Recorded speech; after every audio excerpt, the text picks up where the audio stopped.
오늘 본문은 예수님께서 여리고에서 세리장 삭개오를 만나는 이야기가 기록이 되어 있습니다.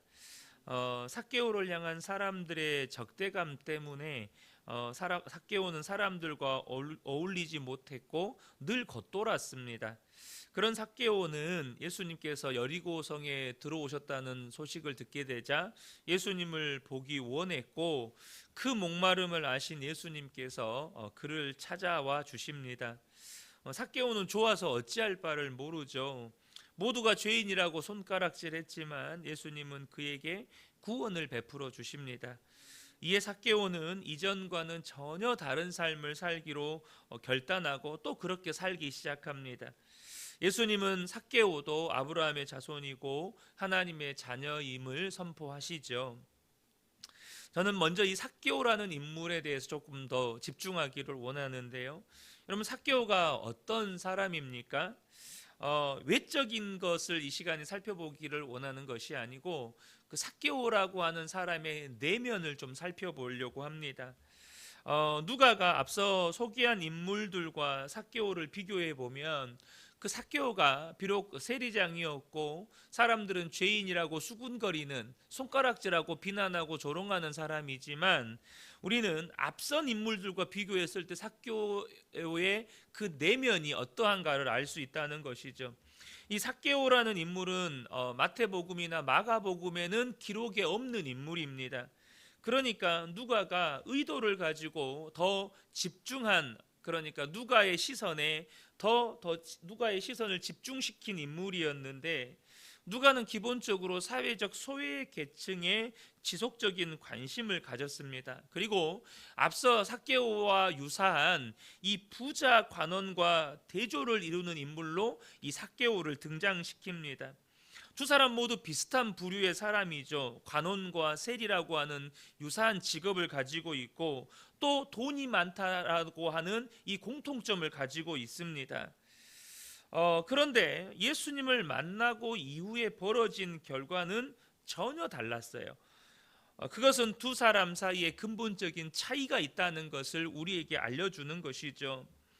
자신의 소유를 포기하지 못해서 근심하고 예수님을 떠난 부자와 달리 삭개오는 자신이 모은 이 불의한 재물에 대해서 늘 죄책감과 괴로움을 가지고 있었던 인물이었습니다.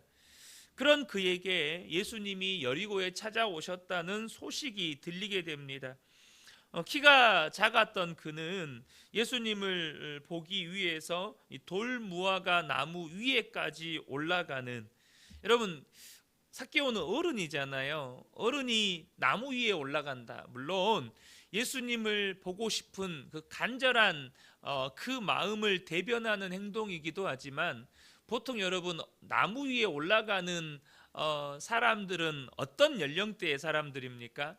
보통 어린아이들, 그죠? 초등학생, 뭐 좀 하면 뭐 중학생 이 정도. 그러니까 어린 아이들이 보통 나무 위에 올라가잖아요. 이것은 삭개오의 심령이 어린 아이와 같다는 것을 보여주는 것입니다. 이 전에 우리가 새벽에 말씀을 나누었을 때 사람들이 어린 아이들을 예수님께 데리고 올 때, 예수님께서 만져주시기를 원해서 어린 아이를 데리고 올 때 제자들이, 어린 아이들이 예수님께 나오는 것을 막잖아요. 그 어린아이를 이 앞에 등장시키고 이 삭개오가 무화과 나무 위에 올라가는 그의 모습은 그의 심령이 어린아이와 같았다라는 것을 의도적으로 보여주는 모습이라는 것이죠.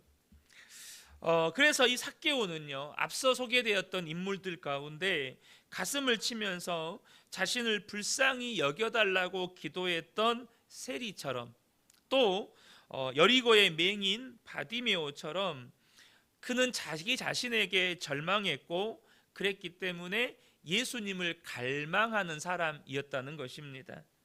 부자 관원과 달리 그는 부와 높은 지위가 줄 수 없는 것을 갈망했던 사람이었다는 거예요.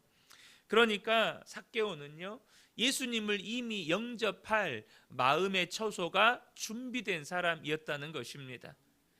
그는 자신에 대해서 처절하게 절망했던 사람이고, 자신의 그 불의한 재물에 대해서 괴로워했던 사람이고, 그래서 예수님을 끊임없이 갈망했던 마음의 처소가 준비된 사람이었다는 거예요. 무엇보다 근본적인 차이가 있어요. 부자 간원과 이 삭개오의 근본적인 차이가 있습니다. 부자 간원은요, 영생을 구했습니다. 그런데 삭개오는 예수님을 구했다는 거예요. 이것이 삭개오와 부자 간원의 근본적인 차이입니다. 그러니까 이 부자 간원이 영생을 구했다는 것은 이게 무엇을 말하냐면, 여러분, 부자 간원은요, 자신에게 영생을 줄 수 있을 것이라고 여겼던 율법 준수를 철저히 했습니다. 그래서 그 안에는요, 자기 의가 충만했어요. 내가 이렇게 율법을 철저하게 준수했으니, 예수님께서 이 율법을 준수할 것을 말씀하시자 내가 그것을 어려서부터 철저하게 지켰습니다. 그 자기 의에 대한 그 자부심이 있었던 사람이었어요. 그래서 그는 끊임없이 영생을 구했고 자기 의가 충만한 사람이었는데, 삭개오는 자신이 구원받을 수 없는 자라고 여겼기 때문에 영생은 꿈도 꾸지 못하고 그저 예수님을 한번 보기만이라도 했으면, 예수님을 볼 수만 있다면, 그렇게 예수님을 갈망했던 사람이었다는 것입니다. 사랑하는 성도 여러분, 우리의 갈망의 대상은 무엇입니까? 여러분, 우리의 갈망의 대상은 영생이 아닙니다. 우리의 갈망의 대상은 예수님입니다. 예수님이라는 거예요. 예수님이 나의 주님이 되시기 때문에 그 결과로 내게 영생이 주어지는 것이지, 여러분, 영생 그 자체가 우리의 갈망의 대상이 될 수 없다는 것입니다. 우리의 갈망의 대상은 언제나 예수 그리스도 그분이시라는 거예요. 우리의 생명의 근원 되시고 우리의 영원한 왕이 되시는 예수님을 갈망할 때 영생은 우리에게 선물로 주어지는 거예요. 사랑하는 성도 여러분, 저는 삭개오가 이미 예수님을 영접할 마음의 처소가 준비된 사람이었다. 그는 이미 예수님을 마음의 왕으로 모실 준비가 된 사람이었습니다. 저와 여러분의 마음이 언제나 예수로 충만해지고 또 그 예수님을 갈망하는 복된 심령들 되시기를 예수님의 이름으로 축복합니다. 삭개오는 예수님이 지나가시는 길에 돌무화과 나무 위에 올라갔고, 예수님은 그 돌무화과 나무를 향해 나와 삭개오의 이름을 부르십니다. 그리고 삭개오의 집에 들어가서 유하시겠다고 말씀하십니다. 5절과 6절을 보면 예수께서 그곳에 이르사 쳐다보시고 이르시되 삭개오야 속히 내려오라, 내가 오늘 내 집에 유하여야 하겠다 하시니 급히 내려와 즐거워하며 영접하거늘이라고 말씀합니다. 삭개오는 예수님의 말씀에 기쁨으로 예수님을 영접했고, 예수님이 어떤 요구도 삭개오에게 하지 않으셨는데 삭개오는 그가 먼저 자신의 죄를 고백하고 변화된 삶을 살기로 결단을 합니다. 8절을 보면 삭개오가 서서 주께 여짜오되 주여 보시옵소서, 내 소유의 절반을 가난한 자들에게 주겠사오며 만일 누구의 것을 속여 빼앗은 일이 있으면 내 갑절이나 갚겠나이다. 이렇게 고백을 해요. 예수님께서 너 이렇게 해라고 말씀하신 게 아니라 예수님이 자신의 집에 오신 그 기쁨이 너무 커서 자신의 소유의 절반은 가난한 사람들에게 주고 그 나머지의 것으로는 혹 내가 남의 것을 속여서 빼앗은 일이 있다면 4배로 갚아주겠다라고 이렇게 변화된 삶을 이렇게 결단하고 고백했다는 거예요. 저는 이러한 삭개오의 모습이 우리에게 예수를 믿는 것이 무엇인지를 정확하게 가르쳐 주고 있다고 봅니다. 먼저 여러분, 예수를 믿는다는 것이 무엇입니까? 그 첫 번째는 뭐냐면 예수님을 믿는다는 건 주인을 바꾸는 것입니다. 이전까지 삭개오의 주인은 로마 제국이었습니다. 왜냐하면 이 세리는 로마에서 임명하는 것이었거든요. 그리고 그 세리의 한 지역의 이 세리들의 수장, 이 세리장이라고 하는 것은 세리의 경력만 있어서는 되는 게 아니고 그만큼 로마 제국에 충성했다는 것을 반증하는 것입니다. 로마 제국에 충성했다는 건 뭘 의미하는 거죠? 그만큼 더 많이 약탈을 했고 더 많이 로마 제국에게 갖다 바쳤다는 것입니다.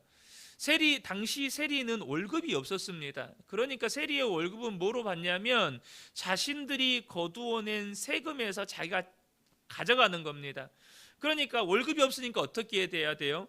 한 사람에게 예를 들면 그 사람의 수입의 10%를 세금으로 책정했는데 딱 10%만 거두면 수입이 없잖아요. 그러니까 뭐 15%, 20% 이렇게 걷는 거예요. 근데 뭐 로마 제국에서는 10%만 걷어라 했는데 자기는 로마 제국에게 잘 보이기 위해서 15%, 20%를 갖다 바치는 거예요. 그리고 또 자기는 또 자기 먹을 것을 취해야 되니까 더 많이 약탈을 하는 것이죠. 그렇게 해서 세리장의 자리에 올라가게 되는 겁니다.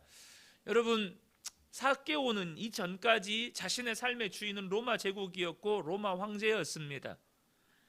그런데 삭개오가 오늘 본문에 왜 그런 로마 제국의 앞잡이가 되었는지 또 이 세리장이 되었는지는 소개하고 있지는 않아요. 알려주지는 않습니다.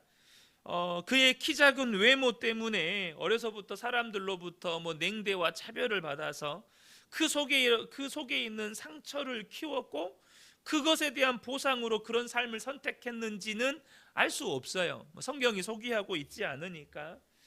그러나 오늘 본문이 우리에게 분명하게 알려주는 건 뭐냐면 그의 집에 예수님이 오셨을 때 그가 예수님을 영접함으로 말미암아서 그의 삶에 획기적인 변화가 일어났는데 더 이상 로마 제국이 원하는 삶을 살지 않고 예수님이 원하는 삶, 예수님이 주인된 삶을 살기 시작했다는 것입니다. 여러분, 예수를 믿는다는 것은 주인을 바꾸는 것입니다. 주인을 바꾸는 거예요. 주님이 원하시는 삶을 살아가기 시작했다는 거예요. 사랑하는 성도 여러분, 예수를 믿는다는 것 무엇입니까? 이제 예수님이 내 삶의 주인이 되셨고 나는 예수님이 기뻐하시는, 예수님이 원하시는 삶을 살아가기로 결단한 사람이라는 것입니다. 여러분, 예수를 믿는 사람, 그 사람들은 예수님이 주인인 사람입니다. 그래서 예수님을 주님이라고 고백하는 것이고 내가 원하는 삶이 아니라 주님이 원하는 삶, 내 생각대로 내 계획대로 사는 삶이 아니라 주님이 말씀하시면 그 말씀에 순종하는 삶을 살아가는 것입니다.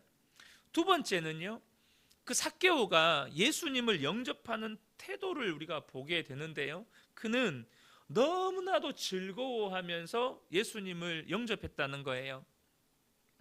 그 말은 밭에 감추인 보화를 발견한 농부처럼 예수님으로 인해 내게 임한 하나님의 나라와 내게 임한 그 놀라운 구원의 가치를 깨닫는 영적인 눈이 열렸다는 것입니다. 여러분, 예수님을 즐거움으로 영접한다. 그것은 예수님의 가치, 하나님 나라의 가치, 내게 임한 이 하나님의 놀라운 구원의 가치를 아는 믿음의 눈이 열렸다는 뜻입니다. 아마도 우리 성도님들 중에는 손님이 집에 오는 것이 부담스럽지 않은 분들이 별로 없을 거예요. 왜 그렇습니까? 손님이 오면 집안 청소도 해야 되고 음식도 좀 준비해야 되고 또 이 사적 공간을 잠깐이지만 공유해야 되는 거죠. 그것을 부담스러워 하시는 분들 계실 거예요. 그런데 여러분, 예수님을 믿는 것은 단순히 집에 들렀다가 가시는 손님이 아니고 내 마음의 중심의 왕으로 임하시는 사건입니다. 앞서 말씀드린 것처럼 주인이 바뀌는 사건이에요. 그래서 이제는 내 계획이나 내 꿈이나 내가 원하는 삶이 아니고 주님이 원하시는 삶, 이전과는 전혀 다른 삶을 살아가기로 결단하는 사건이에요. 그런데 여러분, 삭개오가 예수님을 즐거움으로 영접합니다. 너무너무 즐거워하면서 예수님을 영접해요. 이제는 내 맘대로 못 사는데, 내가 원하는 대로 못 사는데, 이제는 내 꿈도 없고 내 야망도 없고 내 육신이 원하는 대로 못 사는데, 그 예수님을 즐거움으로 영접했다는 거예요. 그 말은 도대체 뭘 의미하는 겁니까? 내가 포기하는 것보다 내가 얻게 되는 가치가 얼마나 비교할 수 없을 만큼 가치 있는지를 알게 되는 믿음의 눈이 열렸다는 뜻입니다. 내가 팔아버린 내 모든 소유보다 밭에 감추어진 그 보화의 가치가 얼마나 귀한 것인지를 알게 되었다는 거예요. 그래서 예수를 믿는 것은 즐거운 일인 것입니다. 그래서 예수를 믿는 것은 항상 기쁨이 되는 거예요. 그런데 안타까운 것은 뭐냐면 예수를 믿으면서도 마치 도살장에 끌려가는 소처럼 예수님이 내가 주일 예배 안 드리면 벌 주실까 봐, 11조 예물 안 드리면 하나님이 나 벌하실까 봐, 혹은 내가 이것 내려놓지 않으면 하나님이 내게 징계하실까 봐, 그렇게 하나님이 두려워서 어쩔 수 없이 신앙생활을 하시는 안타까운 분들도 참 많습니다. 우리 하나님이 그러신 분이 아니라는 거예요. 여러분, 어떤 부모가 자녀 입에 있는 사탕을 빼앗아 먹으면서 즐거워하는 부모가 어디 있습니까? 여러분, 그렇지 않나요? 육체의 부모조차도 자녀 입에 있는 사탕을 빼앗아서 먹으면서 즐거워하지 않습니다. 자녀의 것을 달라고 할 때는 더 좋은 것을 주기 원하는 부모의 마음이 있지 않습니까? 우리 하나님께서 때로는 내 꿈을 포기하게 하시고, 때로는 내가 원하는 그 무언가를 포기하게 하시고, 때로는 내가 정말로 붙잡고 살아가는 그 무언가를 포기하게 하실 때는 내가 포기하는 것보다는 비교할 수 없는 우리에게 주시기 원하는 하나님 나라의 선물이 있기 때문입니다. 여러분, 이 삭개오는 그것을 깨달았고, 그래서 예수님을 영접하는 것이 너무나도 기쁘고 즐거워서 내가 주님, 내 재산의 절반을 빽 떼가지고 가난한 사람 나눠주고, 내가 빼앗은 것이 있으면 내가 4배나 갚겠습니다. 이 고백이 나오는 거예요. 사랑하는 성도 여러분, 저는 오늘 이 새벽에 함께 예배드리는 우리 모든 성도님들에게 하나님께서 내게 베푸신 이 구원의 가치, 하나님이 내게 허락하신 하나님 나라의 가치, 그게 얼마나 보배롭고 존귀하고 값진 것인지를 깨달아 알게 되어지고, 그 기쁨이 우리 모든 성도님들에게 충만한 은혜가 임하시기를 예수님의 이름으로 축복합니다. 아멘.